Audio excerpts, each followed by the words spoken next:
yamehitajika? Kumekuwa kuna umuhimu wa kuwa na mabadiliko haya kwa sasa hivi? Kumekuwa na mabadiliko ya mara kwa mara. Unajua Zelensky toka muda wake ulivyomalizika mwezi wa tano mwaka juzi, muda wake ulikuwa umeshamalizika. Kwa hiyo toka kipindi hiko amekuwa akijaribu kufanya mabadiliko ya hapa na pale. Unajua mabadiliko ya kisiasa ndani ya Ukraine hivi sasa yanaweza kuwa yasiakisi moja kwa moja kile ambacho kinaendelea, kwa sababu stori kubwa zaidi inabaki ndani ya Ukraine kuwa ni hali ya vita iliyopo hivi sasa na mashambulizi na kile kinachoendelea kwa hivi sasa, ndio hali iliyopo.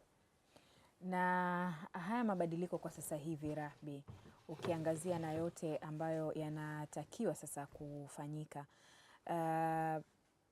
serikali ambayo imekuja sasa hivi, viongozi ambao wamekuja sasa hivi, kuna chochote ambacho wanaweza kusaidia kubadilisha sasa ule msimamo ambao Zelensky amekuwa nao kwa muda mrefu wa kuto kuiachia Ukraine na kumpa ushindi Putin?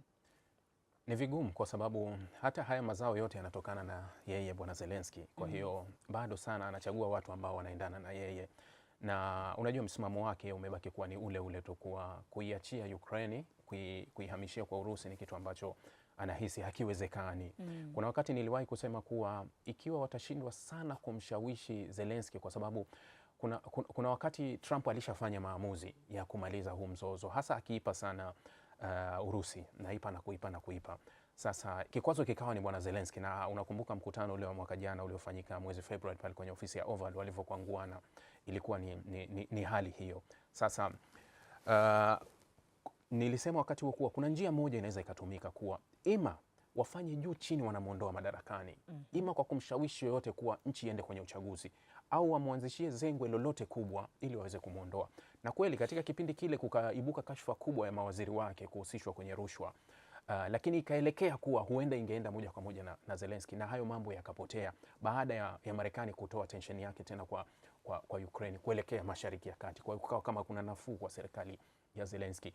Lakini hata sasa sioni kama kuna tishio la moja kwa moja kwenye hii serikali ya sasa, kwa sababu bado bwana Zelensky ana udhibiti mkubwa wa serikali mpaka hivi sasa. Yani ile mikono ya nje ambayo ilikuwa inaonekana huenda itaingilia kwenye serikali ifanye maamuzi ya kubadili upepo, bado haijaingia moja kwa moja, na hii lote linaakisi kile kinachoendelea Mashariki ya Kati. Huenda baada ya kubadilika kile kilicho Mashariki ya Kati tukashuhudia vitu vingine ndani ya Ukraine. Sawa, pamoja na hili swala la Ukraine, huku Iran na Marekani unaweza kusema kama vita vimeanza upya hivi, tumefikaje hapa Rahby? Kuna vitu viwili mpaka vitatu vimetufikisha hapa tulipo. Jana kumekuwa na matangazo mawili tofauti. Kuna tangazo lilitolewa na Irani mapema kabisa, wakasema kuwa wameufunga kamili tena mlango wa Hormuz.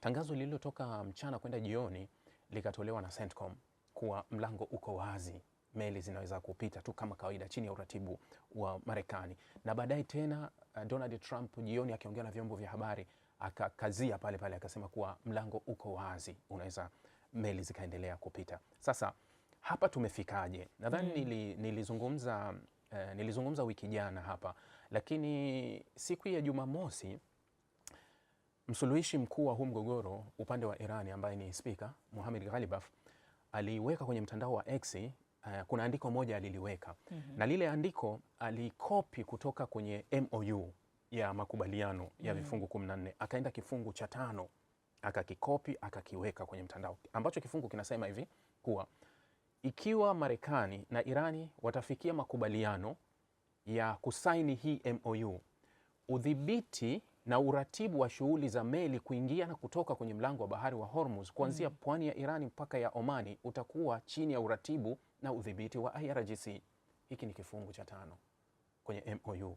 Kwa hiyo Irani wanakitumia sasa kama sababu ya wao kwa nini wanajibu hiki kinachofanywa na Marekani. Sasa wakati uratibu umeanzwa katika siku 60 ambazo wamekubaliana kuwa kutakuwa na usitishaji na Irani ataratibu njia, Marekani yeye alianzisha njia kupitia shirika la kimataifa la baharini la UKMTO ambalo liko Uingereza kwa kuratibu njia mpya ambayo inapita upande wa Omani kusini mwa Irani.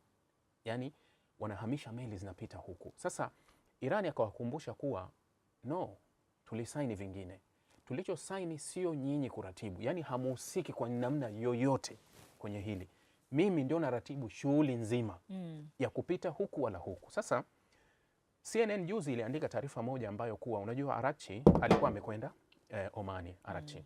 Sasa ikaandika taarifa kuwa Omani ilipeleka proposal kwa Irani, ikamwambia Irani inabidi sasa uruhusu na mimi njia yangu itumike, japo kuwa uratibu wote utatoka kwako, yani meli zote zinazopita kwangu zitaombea vibali kwako, manake wewe utakuwa na taarifa meli inayoingia na kutoka. Lilikuwa ni ombi ambalo halikuwa limejibiwa tayari. Sasa vurugu zote zimetoka ni baada ya njia mpya kuanzishwa. Irani wakaona kama kuwa kuna njama ya kusudi ya Marekani inafanywa ili kuweza kuvuta, yani kupunguza nguvu, kwa sababu ukiondoa nguvu ya Irani kwenye Hormuz, Irani anakosa nguvu. Hana unajua anaitumia Hormuz kutimiza anachokitaka kupitia. Sasa kama itaratibiwa kuwa meli hazina ulazima kupita kwenye njia ya Irani na ziamue kupita njia ya Omani, maanake nguvu ya Irani inaondoka. Sasa wanachokipigania Irani ni kudhibiti wa nguvu ya maamuzi kwenye mazungumzo au popote pale. Lakini wakati mwingine unaweza ukasema kuwa kile ambacho huwa nakwambia ni michezo ambayo Irani pia wanaipenda wakati mwingine, hii ya kucheza pembeni, kwa sababu tunacheza nje ya lengo. Lengo ilikuwa nuclear, lengo ilikuwa regime change, ilikuwa makombora, hatujadili. Tunacheza na Hormuz. Kwa tunakupeleka kwenye mchezo huu. Lakini haya yote yamekuwa, naweza kusema hizi siku tatu zimekuwa na vita kubwa sana. Ukiangalia kitu kingine ambacho kimesababisha haya yote kutokea ni taarifa iliyoandikwa kuanzia wakati Trump yupo kwenye mkutano wa NATO, iliyotolewa na vyanzo ambavyo vinasema kuwa Israeli imefanya uchunguzi ikagundua kuwa Irani inataka kumuua nani? Trump. Na mabango yalikuwa yameandikwa kule Mashhad wakati wanamzika Khamenei kuwa tutakuua, tutakuua. Kwa hiyo ikapelekea Trump abadili ndege alivyokuwa Uturuki, manake alikwenda na ile Air Force ambayo alipewa na Qatar. Wakati wa kurudi ikabidi aite Air Force One, anasema ina usalama zaidi na ina mifumo bora zaidi ya usalama, kwa hofu huenda Irani wangeweza kumshambulia.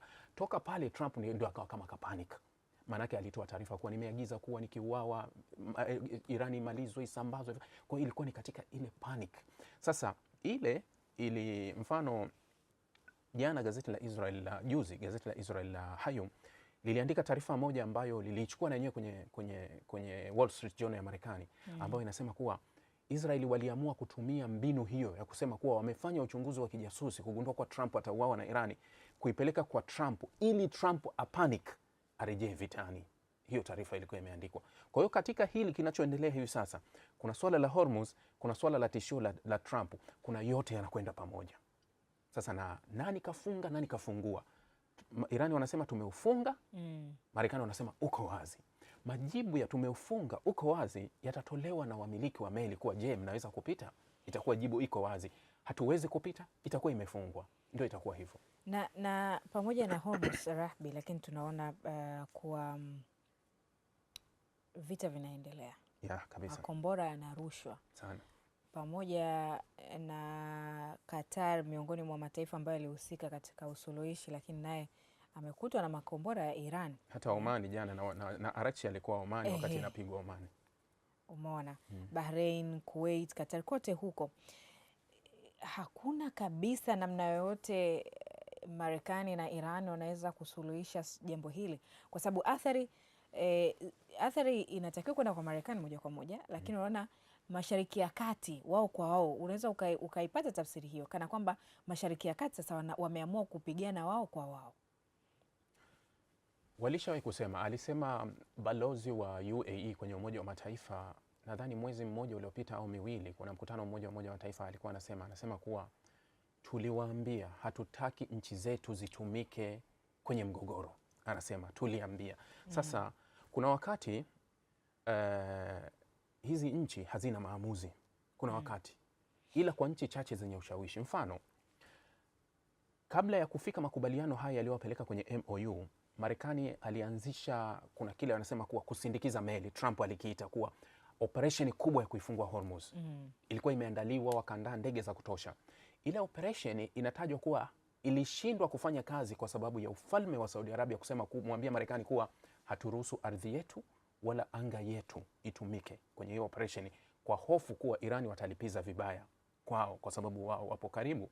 Na ndio hii iliyopelekea, inatajwa kwa, iliandikwa na New York Times nadhani mwezi uliopita, kulibuka mgogoro mkubwa sana kati ya maafisa wa Saudi Arabia na Marekani, wakiamini kuwa Saudia ni washirika wa Marekani. Kwa nini Saudia inakataa Marekani isitumie ardhi yao? Na hii ikapelekea taarifa iliyoandikwa na vyombo vya habari karibu wiki mbili zilizopita kuwa Marekani ina mpango wa kuhamisha karibu kambi nyingi za kijeshi zilizo katika nchi za Kiarabu kuhamishia Israeli. Na hii yote ni mgogoro ule kuwa Saudia walikataa kutumia shambulizi lao kufanya. Sasa baada ya kile kutokea, ikaonekana kuwa Marekani hawezi kufanya hiyo operation. Sasa hizi nchi za Kiarabu ambazo unaweza kusema kuwa zinaathirika kwa kiwango kikubwa, kiuhakika kuwa zingekuwa na maamuzi na sauti nje ya Marekani, tayari zingeshafanya maamuzi kuwa hatutaki hiki kitokee. Lakini ukweli kuwa hawana sauti wala hawawezi kumbishia Marekani kipi ifanye au kipi tusifanye. Ndio maana kuna kile ambacho hata wachambuzi wengi wanakubaliana nacho kuwa kuna mgogoro kati ya Irani na Omani. Wengi wanaamini kuwa kuna maigizo makubwa yanachezeka kati ya Omani na Irani. Yaani unajulikana kabisa Omani na Irani wako njia moja. Lakini Omani hawezi kumbishia Marekani na nguvu ya magharibi kile kinataka kufanyika pale. Kwa hiyo kuna wakati inaonekana kabisa kama vile kuna taarifa za chini kwa chini kati ya Omani na Irani wanapeana. Halafu Omani anabariki Irani afanye anachotaka kukifanya kwenye kambi zake. Hata Irani akipiga Oman anapiga katika maeneo ambayo hawezi kuleta athari. Jana kwa mara ya kwanza tangu kuzuka kwa mzozo kuwa Omani imemuita balozi wa Irani kumuuliza kwa nini unatushambulia yani kwa mara ya kwanza wanamuita baada ya mashambulizi mawili. Kuna shambulizi moja limepiga kule Musandam kwenye meli, alafu shambulizi la pili likapiga kwenye mji wa bandari wa Duqm ambao uko kilomita kama 500 kutoka Muscat. Hiyo ya pili imepiga. Sasa kwa mara ya kwanza Omani inamuita balozi wa Irani, njoo tukuulize. Na hii yote inatokana na wapi? Kumbuka mwezi uliopita Donald Trump aliitishia Omani kuishambulia. Akasema kuwa kwa sababu nyinyi mnawasapoti Irani, tutawashambulia. Kwa hiyo kuna wakati wanasema kuwa Omani, Irani wanaigiza ili kwa sababu Irani anafahamu kila kitu kinaenda. Na ndio maana hii njia ya pili ambayo inaleta mgogoro sana ni njia ambayo iko upande wa Omani. Hata wakati Irani inatoa onyo mara ya kwanza kabla ya kufanya shambulizi, ilisema kuwa hatutaruhusu njia yoyote ambayo sio ya kwetu. Hawakuhitaji Omani. Yaani hata walivyoshambulia hawakuhitaji Omani. Yaani wanaepusha kuiweka Omani, na ndio maana watu wengi wanaona kuwa kuna mchezo unachezeka. Omani na Irani wanatembea njia moja, lakini Omani hataki kuwakera wale upande wa pili. Kwa hiyo kuna wakati anampa authorize Irani, fanya unachokifanya, na huenda anampa taarifa. Hataki kuwakera wale ambao wanamlinda. Lakini kituo cha anga cha Prince Hassan pale Jordan, Irani amekipiga vibaya sana, kitu ambacho kilikuwa kikitumika kurusha drone na jeshi la Marekani. Jordan na Iran hawa bila shaka hawana uhusiano kama ambao Irani uko nao na Oman. Sana. Kwa nchi za Kiarabu zote, Irani anaweza kuwa na uhusiano light na Omani na Qatar peke yake. Qatar hana uamuzi kwa sababu anamilikiwa na magharibi, lakini hana sana ugomvi kwa sababu mfano kuna kisiwa kimoja ambacho unajua Qatar ya baharini anapakana na Irani kwa karibu kabisa. Kwa hiyo unapotaja nchi ambazo zinamiliki Hormuz utakuta Omani, Irani na Qatar. Hawa wanakuwa karibu kabisa, ambao wanakuwa karibu na Hormuz na UAE pia wanakuwa karibu. Sasa kuna visiwa ambavyo wana share business kati ya Irani